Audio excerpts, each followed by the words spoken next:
అందమైనది ప్రకృతి. అటువంటి ప్రకృతిని, అందమైన ప్రపంచాన్ని చూడలేని అంధుల గురించి ఒక్కసారి ఆలోచించండి. వారి జీవితం ఎంత నరకంగా ఉంటుందో ఊహిస్తే అటువంటి వారికి ఏదో ఒక విధంగా సహాయం చేయాలనే ఆలోచన వస్తుంది. ఈ ఆలోచనకు ప్రతిరూపమే అంధత్వ నివారణకు కృషి చేయడం. మనం బ్రతికుండగా దారి చూపిన కళ్ళే చనిపోయాక నశించిపోకూడదు.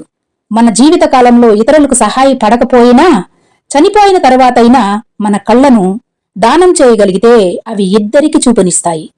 మనిషి చనిపోయిన తదుపరి శరీరాన్ని కాల్చడమో పోడ్చడమో చేయడం ద్వారా శరీరంతో పాటు కళ్ళు కూడా నశించిపోతాయి. కాని నేత్రదానం చేసిన వారి కళ్ళు సజీవంగా ఉండిపోతాయి. నేత్రదానం అనేది మహత్కార్యం. ఆచార్య భరద్వాజ సేవా సంస్థ వారు చేపట్టిన ఈ నేత్రదాన ఉద్యమం అనే బృహత్ కార్యంలో మీరు పాలు పంచుకోండి. నేత్రదానం చేయండి, అందులకు వెలుగునివ్వండి. కళ్లను కాటికి పంపకండి, అందులకు కానుకగా ఇవ్వండి.